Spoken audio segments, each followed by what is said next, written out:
Quelqu'un vous a-t-il déjà demandé de vous souvenir de quelque chose? Cela signifie généralement qu'il pense que vous allez oublier. Auriez-vous du mal à croire que la plupart du monde a oublié quelque chose que Dieu lui-même nous a dit de nous souvenir? Croiriez-vous que si nous nous en souvenions, ce serait la solution à notre surmenage, notre stress et à notre société trop anxieuse? Je vais partager ce que Dieu a dit de se souvenir dans Découvrir les prophéties bibliques. L'apparition d'une pandémie mondiale. Dernière nouvelle sur le coronavirus. Polariser la politique mondiale. Mauvaise gestion et corruption. De plus en plus de catastrophes naturelles. Les incendies en Australie sont un avertissement de ce qui pourrait se passer dans le monde. Qu'est-ce que tout cela signifie? Que nous réserve l'avenir? Rejoignez la présentatrice internationale Camille Othman en quête de réponses à la découverte des prophéties bibliques. Au cours de ses voyages à travers le monde, elle a été en contact avec les difficultés de la vie réelle. Et pourtant, malgré tout, elle a toujours trouvé des miracles d'espoir. Suivez Camille Othman dans Découvrir les prophéties bibliques, où elle explique la manière dont les prophéties bibliques sont en train de se réaliser et de plus en plus vite.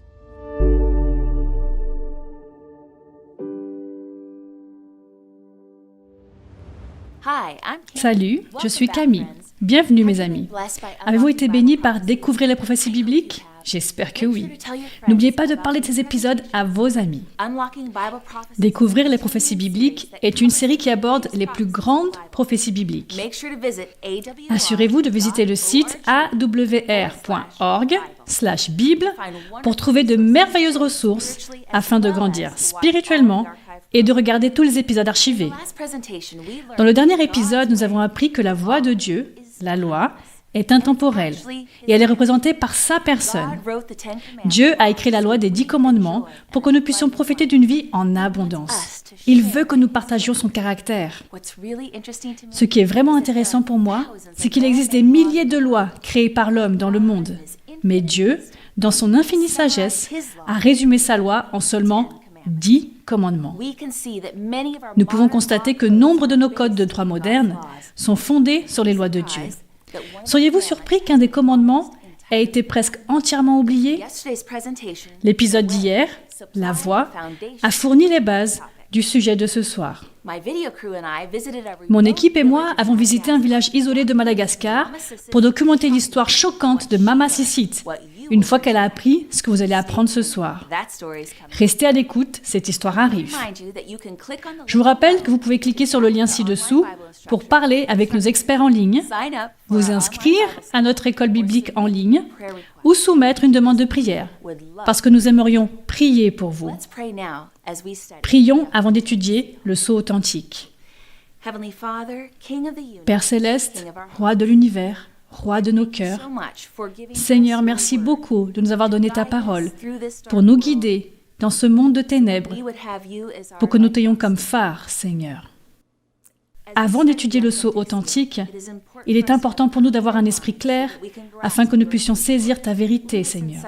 Guide-nous dans cette voie. Fais en sorte que chaque personne qui nous écoute soit remplie du Saint-Esprit, car nous voulons te connaître davantage et tomber plus profondément amoureux de toi aujourd'hui. Au nom précieux et puissant de Jésus. Amen. Maintenant, je me sens impressionnée de partager avec vous que mon intention de me tenir devant vous est celle de partager la vérité provenant directement de la Bible. Certaines de ces vérités représentent peut-être des nouveautés pour vous, comme elles l'étaient pour moi, mais restons ensemble, mes amis. Je vous promets que je parle avec amour, par honnêteté et intégrité. Chaque sujet s'appuie sur le précédent, et alors que nous abordons des sujets publics choquants, sachez que la vérité peut blesser ou mettre mal à l'aise, mais elle ne vous trahit jamais et ne vous égare jamais. Vous avez besoin de voir les réponses dans votre Bible pour prendre des décisions informées. De plus, nous allons passer en revue de nombreux textes des Écritures ce soir. Et pour des raisons de temps, nous ne montrerons que des parties de quelques-uns parmi les textes les plus longs. Je vous encourage donc à consulter chaque texte par vous-même après la diffusion de cet épisode. Vous pouvez revenir en arrière, mettre la vidéo en pause et lire chaque verset en entier. Je veux vous présenter Shrek, le mouton. Il est devenu célèbre il y a quelque temps. Shrek s'est éloigné de son berger et est resté perdu pendant 6 ans. Il se cachait dans des grottes pour se mettre à l'abri et y a survécu seul. Et pendant cet isolement, Selene a continué à grandir, atteignant un poids supplémentaire de 60 livres. Cela fait 27 kilos de laine en plus sur lui. La plupart des moutons ont une toison d'environ 10 livres, à savoir 4,5 kg. Shrek était tellement accablé et alourdi parce qu'il portait 6 fois le poids normal de sa toison.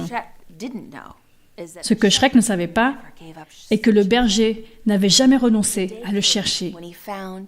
Le jour est venu où il a trouvé et sauvé sa brebis perdue. Il n'a fallu que quelques instants pour raser le fardeau supplémentaire de la laine que Shrek avait accumulé pendant ces 6 années. Mes amis, dans Matthieu 11, versets 28 à 30, Jésus dit « Venez à moi, vous tous qui êtes fatigués et courbés sous un fardeau, et je vous donnerai du repos. Acceptez mes exigences et laissez-vous instruire par moi, car je suis doux et humble de cœur, et vous trouverez le repos pour votre âme. En effet, mes exigences sont bonnes et mon fardeau léger. » Mes amis, soyons déchargés ce soir par notre berger Jésus, alors que sa vérité nous libère. Répétons notre thème. Si c'est dans la Bible, je le crois. Si c'est en désaccord avec la Bible, alors ce n'est pas pour moi. Seriez-vous surpris d'apprendre que Dieu a un signe particulier, le sceau ou la marque, qu'il place sur son peuple? Seriez-vous choqué d'apprendre que si une personne n'a pas cette marque au retour de Jésus, elle ne pourra pas rentrer dans le royaume de Dieu? Je veux que nous commencions par examiner le dernier livre de la Bible où nous découvrirons une prophétie de fin du monde. Dans Apocalypse 7, versets 1 à 3, un ange puissant ordonne que les derniers vents de guerre et la destruction soient retenus jusqu'à ce que quelque chose de très important ait été accompli. Qu'est-ce qui est si important? Lisons Apocalypse 7, versets 1 à 3. Après cela, je vis 4 anges debout aux 4 coins de la terre. Ils retenaient les 4 vents de la terre afin qu'ils ne soufflent pas de vent, ni sur la terre, ni sur la mer, ni sur aucun arbre. Dans le langage symbolique, les vents représentent la guerre, les conflits et la destruction. Deuxième verset, « Et je vis un autre ange qui montait du côté du soleil levant et qui tenait le sceau du Dieu vivant. Il cria d'une voix forte aux 4 anges qui avaient reçu le pouvoir de faire du mal à la terre et à la mer. Ne faites pas de mal à la terre, ni à la mer, ni aux arbres, avant que nous ayons marqué d'une empreinte le front des serviteurs de notre Dieu. » Ok. L'ange dit que Dieu ne permettra pas la destruction sur la terre jusqu'à ce que son peuple ait reçu son sceau. Quelle sera la portée de ce message qui inclut la vérité sur le sceau, le signe ou la marque de Dieu? Lisons Apocalypse 14, 6. Je vis ensuite un autre ange voler haut dans le ciel. Il avait un évangile éternel pour l'annoncer aux habitants de la terre, à toute nation, à toute tribu, à toute langue et à tout peuple. Quelle tâche colossale! Mais Jésus a dit dans Matthieu 28, 18 et 19, « Tout pouvoir m'a été donné dans le ciel et sur la terre. Allez donc, faites de toutes les nations des disciples. » Les termes signe, sceau et marque sont utilisés de manière interchangeable dans les Écritures, représentant tous la même chose. En voici quelques exemples. Romains 4, verset 11 dit « Et il a reçu le signe de la circoncision, comme le gage de la justice qu'il avait obtenu par la foi. » Autre exemple, Ézéchiel 9, 4 « Fait une marque sur le front. » Apocalypse 7, 2 et 3 parlent d'un sceau du Dieu vivant qui a scellé les serviteurs. Alors, qu'est-ce qu'un sceau? Pourquoi est-il utilisé parfois de manière figurative? Éphésiens 1, 13 dit « Après avoir entendu la parole de la vérité, l'évangile qui vous sauve, en lui vous avez cru, et vous avez été marqués de l'empreinte du Saint-Esprit qui avait été promis. » Éphésiens 4, 30 « N'attristez pas le Saint-Esprit de Dieu, par lequel vous avez été marqués d'une empreinte pour le jour de la libération. » Ok les amis, dans la Bible, on trouve 2 utilisations figuratives du sceau. Tout d'abord, un sceau peut représenter une vérité ou une exigence de Dieu. Deuxièmement, un sceau peut indiquer la propriété et l'approbation de Dieu. Dans l'Antiquité, un sceau était utilisé pour indiquer la propriété, pour indiquer une intention réelle et pour montrer l'authenticité. Le sceau de Dieu, qu'il place sur les fronts de ses vrais disciples, indique que nous lui appartenons. Nous sommes des disciples authentiques du Christ, dignes de confiance. Placer le sceau sur le front implique que celui qui est scellé a un engagement total envers Dieu et sa volonté, envers les principes de son gouvernement. Pas à cause d'une tradition ou d'une coutume, et pas seulement en théorie. Matthieu 7, 20, c'est donc à leurs fruits que vous les reconnaîtrez. Nos actions montrent à qui nous appartenons vraiment et qui nous adorons. Quelles sont les 3 choses que contient un sceau du gouvernement? Ok, les sceaux du gouvernement sont utilisés pour identifier officiellement les lois nationales et autoriser les documents juridiques. Ce sceau doit indiquer le nom du législateur, donc le nom de son président, le titre, comme président, premier ministre, roi, et le territoire qu'il préside. Quel est le sceau de Dieu dans sa sainte loi? Examinons les 10 commandements d'Exode 20, 10 et 11. Le 7e jour est le jour du repos de l'Éternel, ton Dieu. En effet, en 6 jours, l'Éternel a fait le ciel, la terre. Le 4e commandement est le sceau de la loi des 10 commandements de Dieu. Voyons pourquoi. Parce qu'il porte le nom de Dieu.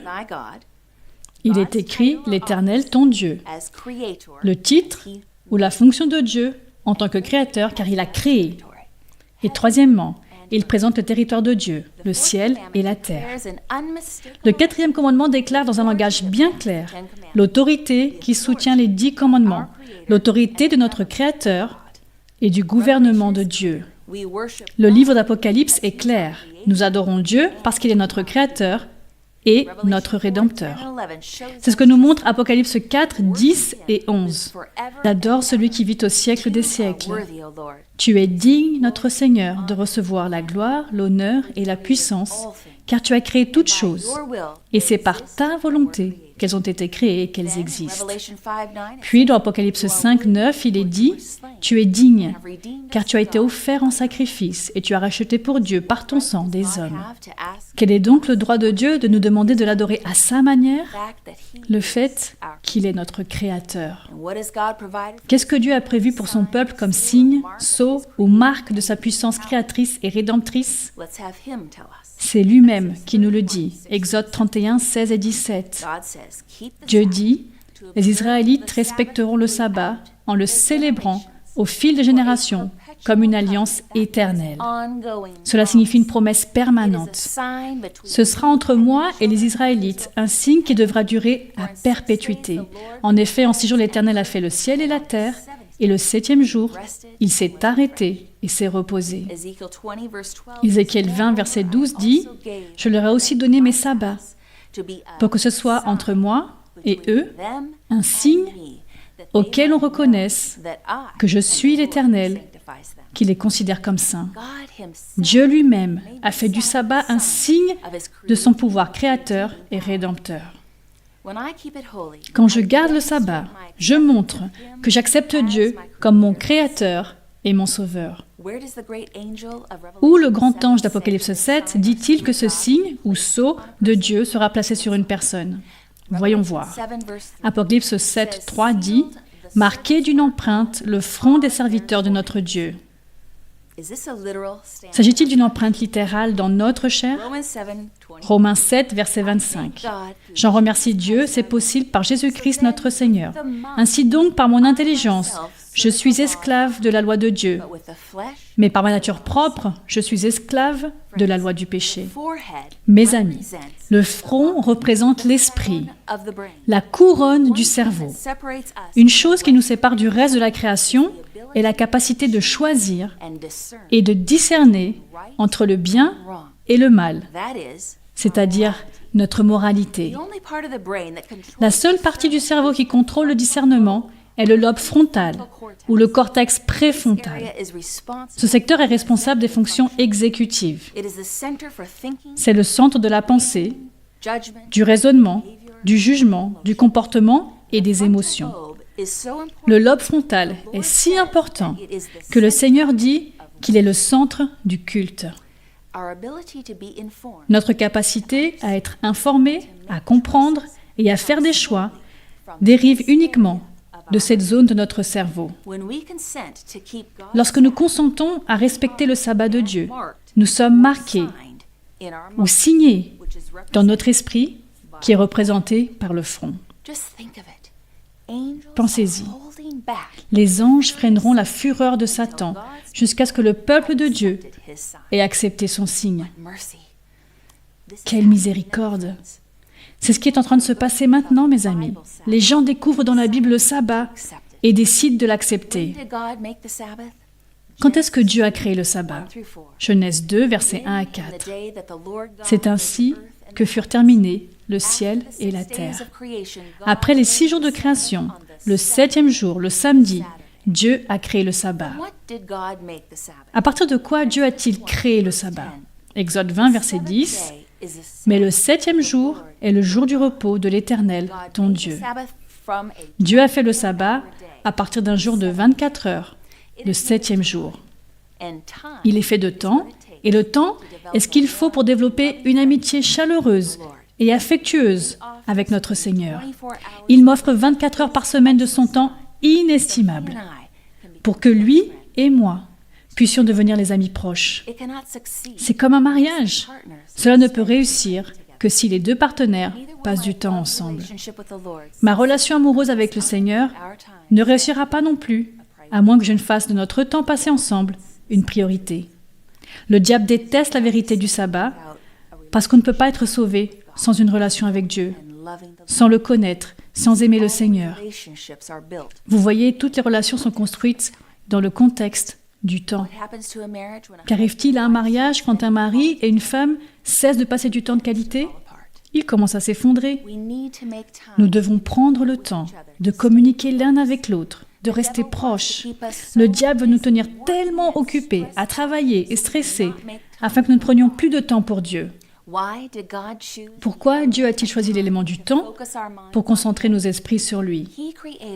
Il nous a créés pour être en communion avec lui, ce qui demande du temps. Car Dieu a tant aimé le monde qu'il a donné son Fils pendant 33 ans et demi pour que nous puissions avoir un temps face à face avec lui sur cette terre. Rien n'est plus significatif qu'une unité de temps passée ensemble. Dieu a fait 3 choses lors de la création qui ont rendu ce 7e jour spécial. Genèse 2, versets 2 et 3. Le 7e jour, Dieu mit un terme à son travail de création. Il se reposa de toute son activité le 7e jour. Dieu bénit le 7e jour et en fit un jour saint. Sanctifier signifie mettre à part pour un usage sacré. Cette période littérale de 24 heures a été sanctifiée par le Dieu de l'univers depuis le tout début du temps. Quand Dieu bénit quelque chose, pour combien de temps est-il béni? 1 an? Une décennie? Un siècle? 1 Chroniques 17, 27 nous donne la réponse. Afin qu'elle subsiste éternellement devant toi, car ce que tu bénis éternel est béni pour l'éternité. Pour qui Dieu a-t-il créé le sabbat? Marc 2, 27. Puis Jésus leur dit, le sabbat a été fait pour l'homme, et non l'homme pour le sabbat. Si vous y réfléchissez bien, l'homme a été créé le 6e jour, et le sabbat a été fait pour l'homme le lendemain, le 7e jour. Le sabbat a-t-il été créé seulement pour les Juifs? Quand Dieu a fait le sabbat, il n'y avait ni Juifs ni gentils, seulement une seule race humaine. Dieu a fait le sabbat pour Adam et pour tous ses descendants. Cela nous inclut, vous et moi. Voyons comment les commandements de Dieu ont existé avant Moïse sur le mont Sinaï. Nous découvrons dans Exode 16 que les Israélites ont fui l'Égypte et erraient maintenant dans le désert. Ils n'avaient pas d'accès facile à la nourriture, alors ils crièrent à Dieu pour qu'il les aide, parce qu'ils avaient faim. Dans Exode 16, verset 4, Dieu promet de leur fournir la manne, le pain sucré du ciel, qu'ils doivent ramasser pendant 6 jours. Mais au verset 5, il est dit que Dieu ordonne que le 6e jour, qui est appelé jour de préparation dans la Bible, ils doivent ramasser le double de la portion de manne. Et encore dans le verset 25-26, Dieu prévient qu'on ne trouvera pas de manne dans la campagne, le 7e jour, qui est le sabbat. Et le verset 30 nous explique pourquoi. Ils doivent respecter le 7e jour comme un jour saint, en se reposant de toute œuvre. La manne nous montre que le peuple de Dieu savait respecter le sabbat saint avant que les commandements ne soient donnés sur le mont Sinaï, qui se trouve après 4 chapitres dans Exode 20. Vous voyez, à ce moment-là, c'était un rappel. Dieu a écrit sur des tables de pierre, pas dans le sable ou sur un morceau de papier. Sa loi devait durer éternellement.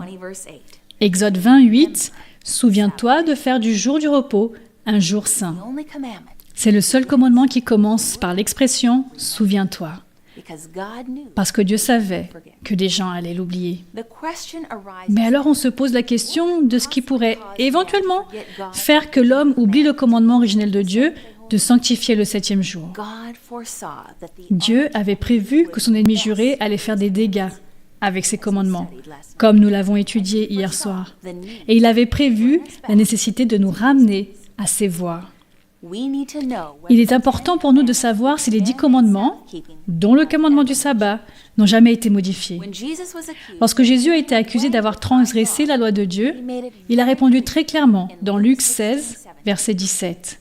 « Le ciel et la terre disparaîtront plus facilement que ne tombera un seul trait de lettre de la loi. » La loi de Dieu et ses commandements sont la même chose. Matthieu 5, 17, 19, Jésus dit « Ne croyez pas que je sois venu pour abolir la loi ou les prophètes. Je suis venu non pour abolir, mais pour accomplir, c'est-à-dire faire respecter la loi. » Romains 13, verset 10 fait référence à plusieurs commandements dans ces versets du Nouveau Testament, en les résumant avec « l'amour est donc l'accomplissement de la loi ».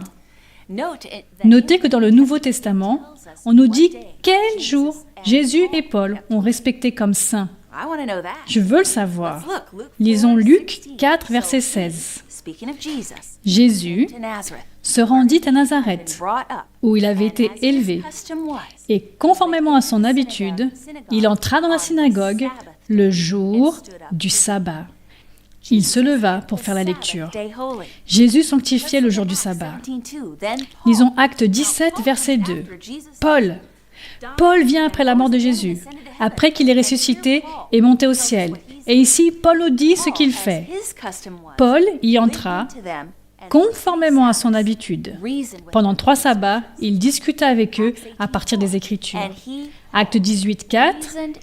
Chaque sabbat, Paul discourait dans la synagogue et persuadait des Juifs et des Grecs. Vous voyez, le sabbat est pour tout le monde, et Paul le respectait lui-même. Cela vous surprend d'apprendre que Jésus et ses disciples, même après la mort du Christ, ont gardé le sabbat, le 7e jour, comme jour saint de Dieu? En cas de doute sur ce qu'il faut faire, faites comme Jésus a fait. Jésus est notre exemple en toutes choses, y compris le respect du sabbat. 1 Pierre 2, verset 21 dit « Parce que Christ aussi a souffert pour nous, vous laissant un exemple afin que vous suiviez ses traces. » Apprendre que Jésus a respecté le sabbat me touche personnellement. Je veux le suivre, car il est mon Seigneur et mon Sauveur. Donc si lui, il a respecté le sabbat, moi aussi je le respecterai. Les gentils respectaient également le sabbat. Dans Actes 13, 42, on dit « Lorsqu'ils sortirent de la synagogue des Juifs, les non-Juifs les invitèrent à parler du même sujet le sabbat suivant. Paul et Barnabas les convainquirent de rester attachés à la grâce de Dieu. Le sabbat suivant, presque toute la ville se rassembla pour écouter la parole de Dieu. Gardez à l'esprit que ces Écritures sont postérieures à la mort de Jésus, à sa résurrection et à sa montée au ciel. Il est essentiel pour nous de comprendre comment la Bible identifie ces 3 journées. L'ordre des événements de ces 3 journées est le suivant. Vendredi, qui est le 6e jour de la semaine, est le jour où le Christ est mort, qui est appelé le jour de préparation dans la Bible. Le lendemain aurait été le 7e jour de la semaine, ce que la Bible appelle le sabbat. Jésus s'est reposé dans le tombeau le samedi, le jour du sabbat. Et puis le jour suivant, à savoir le premier jour de la semaine, Jésus est sorti du tombeau. L'Écriture appelle le dimanche le premier jour de la semaine. L'identité du sabbat est claire. Le sabbat est le 7e jour du cycle hebdomadaire, ou le jour que nous appelons samedi. Beaucoup de chrétiens ont dit « Mais nous adorons le dimanche en honneur à la résurrection ». Eh bien, le Christ nous a donné un symbole de la résurrection. Oui, c'est vrai. Qu'est-ce que Jésus dit être la célébration de sa résurrection? Romains 6, 3 et 4. « Ignorez-vous que nous tous qui avons été baptisés en Jésus-Christ, c'est en sa mort que nous avons été baptisés par le baptême, en sa mort. Nous avons donc été ensevelis avec lui, afin que comme Christ est ressuscité par la gloire du Père, de même, nous aussi, nous menions une vie nouvelle. Ainsi, tout comme Jésus est mort, a été enterré et est ressuscité, pareil pour nous, avec le baptême, mes amis. Nous ressuscitons du tombeau de l'eau pour vivre une nouvelle vie. Le baptême est le symbole de la résurrection dans le Nouveau Testament. Il n'y a aucun doute que la résurrection du Christ était un événement important. Ainsi fut sa naissance, son baptême, sa crucifixion, son ascension. Serait-il logique que Jésus change le jour du sabbat à chaque événement important de sa vie? Il est donc curieux de savoir pourquoi tant de chrétiens respectent le premier jour de la semaine. Voici des preuves que Jésus n'avait pas planifié de changer le jour du sabbat au moment de sa résurrection. Un jour, Jésus a réuni ses disciples pour parler de la destruction prochaine de Jérusalem.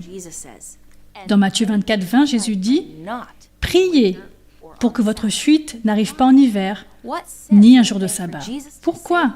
Quel sens cela aurait-il pour que Jésus dise à ses disciples « Priez pour que votre fuite n'arrive pas un jour de sabbat » s'il n'allait pas respecter le sabbat? Cela n'aurait eu aucun sens. Pourquoi a-t-il dit cela? Voyez-vous, s'ils avaient été tous ensemble, en train de respecter le sabbat, ensemble, en un seul endroit, et les armées romaines avaient quitté la ville, que se serait-il passé? Les armées romaines les auraient détruits. Jérusalem a été détruite en 70 après Jésus-Christ, des années après que Jésus est monté au ciel. Dès le début, Dieu a utilisé le sabbat comme une alliance avec son peuple. Réfléchissons à cela. Combien de personnes doit-il avoir pour former un pacte ou un contrat? 2. Une seule des parties peut-elle modifier le contrat? Non. Pouvons-nous alors changer notre alliance avec Dieu sans son consentement? Permettez-moi d'illustrer ce point. Le mot « sanctifier » qui signifie « mettre à part » est utilisé pour ce qui concerne le sabbat et le mariage, quand une femme est mise à part ou sanctifiée pour un homme. Imaginons une cérémonie de mariage. Le beau marié est ravi alors qu'il est sur le point d'épouser sa belle épouse. La femme qu'il a choisie pour se marier a 6 sœurs. Après la cérémonie, il attend avec impatience dans la voiture, excité à l'idée de partir en lune de miel. Une de ses 6 sœurs ouvre la porte de la voiture et se glisse à côté de lui en disant « Allons-y ». Il la regarde avec étonnement et lui dit « Ce n'est pas toi que j'ai épousé ta sœur ». Mais elle lui répond « Quelle différence cela fait-il? Je suis 1 sur 7. » Mes amis, cela fait-il une différence? Oui, pour les couples mariés, c'est certainement le cas. Il n'y en avait qu'une qui avait été sanctifiée, une qui avait été choisie. Une seule femme que le marié s'était réservée. Les 7 femmes n'étaient pas les mêmes. Tout comme tous les jours ne sont pas identiques ou créés égaux. Ne soyons pas confus. N'interprétons pas mal le seul jour spécial parmi les 7. Dans notre société, le terme « jour du Seigneur » s'est attaché au premier jour de la semaine, le dimanche. Car lorsque certains lisent Apocalypse 1, verset 10, qui dit « Je fus saisi par l'Esprit le jour du Seigneur », cela comporte de nombreuses hypothèses. Ce verset ne dit pas « Le premier jour de la semaine est le jour du Seigneur ». Les êtres humains peuvent essayer de définir le jour du Seigneur.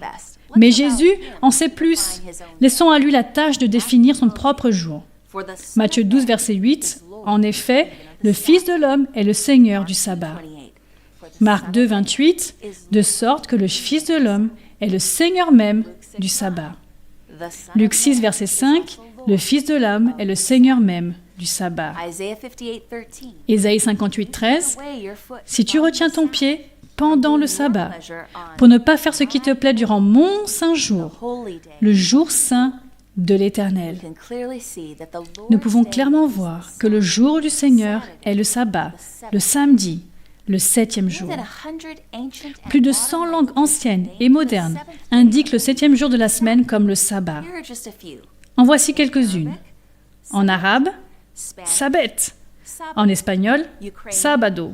En ukrainien, subota. Peu importe où vous vous trouvez sur la planète, les différentes langues spécifiques que le sabbat est le samedi, le 7e jour de la semaine. Selon des sources dignes de confiance, comme l'Observatoire royal de Greenwich, en Angleterre, et l'Observatoire naval des États-Unis, le cycle hebdomadaire n'a jamais changé. Pensons aussi au système solaire de notre planète. Nous mesurons notre cycle annuel selon la Terre en orbite autour du Soleil. Le mois selon la Lune en orbite autour de la Terre. Le jour selon la Terre qui tourne sur son axe toutes les 24 heures. Mais d'où vient la semaine de 7 jours? C'est une création de la Bible. Dieu a créé le soir et le matin pour chaque jour et a vu que c'était très bon. Dans la Bible, une journée de 24 heures est mesurée du soir au soir, c'est-à-dire du coucher du soleil au coucher du soleil. Soyons clairs. Quand le sabbat commence-t-il et quand se termine-t-il? Dans Marc 1,32, Marc définit le mot « soir ». Le soir, après le coucher du soleil. Coucher de soleil. Lévitique 23,32, dès le soir jusqu'au soir suivant, vous célébrerez votre sabbat. Nous voyons que le sabbat commence au coucher du soleil. Le coucher du soleil du vendredi. Genèse 1, verset 5, Dieu appela la lumière jour et les ténèbres nuit. Il y eut un soir et il y eut un matin. Ce fut le premier jour. Lorsqu'on parle d'une période de 24 heures ou d'un jour, le soir est toujours compté avant le matin. Le sabbat est donc célébré du coucher du soleil du vendredi au coucher du soleil du samedi. Pour ceux d'entre vous qui ne pensent pas que les 10 commandements soient présents dans le Nouveau Testament, ils le sont. Dans les textes suivants, on peut voir que Jésus et ses disciples ont continué à enseigner les commandements aussi dans le Nouveau Testament. Notez que le commandement du sabbat est celui le plus souvent mentionné. Dieu veut que nous nous souvenions de son importance. Le premier commandement se trouve dans Matthieu 4, 10. Le deuxième commandement se trouve dans 1 Jean et dans les Actes. Le troisième commandement se trouve dans 1 Timothée. Et vous pouvez voir que le quatrième commandement se trouve dans Matthieu, Marc, Hébreux, Colossiens. Mes amis, souvenez-vous que vous pouvez revenir plus tard sur cette diapositive, mettre pause sur la vidéo et lire chacun de ces textes dans leur intégralité, selon votre temps libre, dans votre Bible. Les commandements de Dieu sont-ils appelés les 10 conseils, les 10 recommandations, ou alors les 10 bonnes idées? Il ne suffit pas d'avoir de bonnes intentions, mes amis. Il ne suffit pas de faire ce que vous pensez être juste ou ce que le pasteur vous dit être juste. Le salut de votre âme est en jeu et vous devriez chercher vous-même dans les Écritures. Aussi fortes que puissent être vos convictions, aussi confiant que vous puissiez être que le pasteur sait ce qui est vrai, ce n'est pas votre fondement. La Bible nous fournit un chemin sûr pour nous diriger toujours vers le ciel. Que peut faire de plus Dieu pour souligner la permanence du jour saint du sabbat? Il l'a déclaré avec sa voix, il l'a écrit avec son doigt, et il a envoyé son propre Fils bien-aimé, Jésus, comme un exemple à suivre. Les disciples ont enseigné ce commandement, que nous garderons sur la nouvelle terre pour l'éternité. C'est ce que nous dit Ésaïe 66, versets 22 et 23. En effet, le nouveau ciel et la nouvelle terre que je vais créer subsisteront devant moi, déclare l'Éternel. À chaque sabbat, tout être vivant viendra se prosterner devant moi, dit l'Éternel. J'attends ce jour avec impatience. Le plan a toujours été de retourner au Jardin d'Éden, la conception originale du plan de Dieu. Quelle devrait être ma motivation pour obéir au commandement de Dieu? Mon amour pour le Seigneur. Jésus dit dans Jean 14, 15, « Si vous m'aimez, respectez mes commandements. Si mon obéissance n'est pas motivée par l'amour, cela deviendra une lourde corvée, ce qui entraînera le légalisme. » Respecter le saint jour du sabbat de Dieu est un rappel hebdomadaire de nos racines en tant qu'enfants du grand Créateur, Dieu. Comme nous avons déjà étudié le message des 3 anges dans l'Apocalypse, nous avons vu que l'avertissement est de préparer un peuple spécial qui sera loyal et obéissant envers les commandements de Dieu et d'être prêt quand Jésus reviendra. Ce sont ces personnes qui auront le signe ou le sceau de Dieu, son sabbat, sur leur front. Ils ont pris leur décision. Ils choisissent Jésus, quoi qu'il arrive. Ces gens respectent tous les commandements de Dieu et ont la foi de Jésus. Ils aiment tellement la vérité qu'ils font tout ce qu'il faut pour respecter comme saint le jour du Seigneur. Il y a un bon exemple de cet amour et de ce dévouement que mon équipe et moi avons filmé à Madagascar. Mama Sissit et son mari ont quitté leur église du dimanche lorsque des problèmes sont nés. Et un jour, son mari écoutait un programme de la radio adventiste mondiale quand il a entendu l'animateur de radio parler du sabbat, le 7e jour. Cela l'a étonné et intrigué parce qu'il n'avait jamais entendu parler de cela auparavant. Il avait été annoncé que ce même programme serait rediffusé plus tard dans la soirée. Il est immédiatement allé chercher sa femme pour lui dire ce qu'il avait entendu. Ensemble, ils ont écouté attentivement la rediffusion en prenant des notes précises. Poussés par les textes bibliques qu'ils avaient entendus, ils ont commencé à voyager de village en village pour trouver une église qui respectait le sabbat de la Bible. Enfin, quelqu'un leur a suggéré d'aller à la grande ville à 45 miles de distance, soit à 72 km. Ils y sont allés à pied. Après avoir marché pendant des jours, ils ont trouvé une église adventiste du 7e jour et ont été ravis de pratiquer leur culte pour la toute première fois avec d'autres personnes qui respectaient le sabbat. Le pasteur les a informés de l'existence d'une église qui était plus proche de leur village, mais c'était au-dessus d'une chaîne de montagnes et il leur fallait 2 jours pour s'y rendre à pied. Ils ont fait cette randonnée épuisante à de nombreuses reprises pour ensuite décider de créer une église chez eux, même si leurs voisins se moquaient d'eux. Par amour de la vérité et par détermination à suivre ce que dit la Bible, Mama Sissit et son mari sont arrivés à construire 3 églises afin d'accueillir tous les nouveaux croyants. On ne peut pas trop insister sur l'importance de ce commandement, mes amis. Si les gens avaient respecté ce commandement à travers les siècles, aujourd'hui il n'y aurait pas un seul évolutionniste, idolâtre ou païen. Nous vivons à l'époque la plus solennelle de l'histoire de ce monde. Le destin de multitudes de la terre est sur le point d'être décidé. Voulez-vous le sceau du Dieu vivant? Notre salut dépend de la voie que nous choisissons aujourd'hui. Choisissez aujourd'hui qui vous désirez servir, parce que Dieu et l'ennemi veulent tous deux votre louange.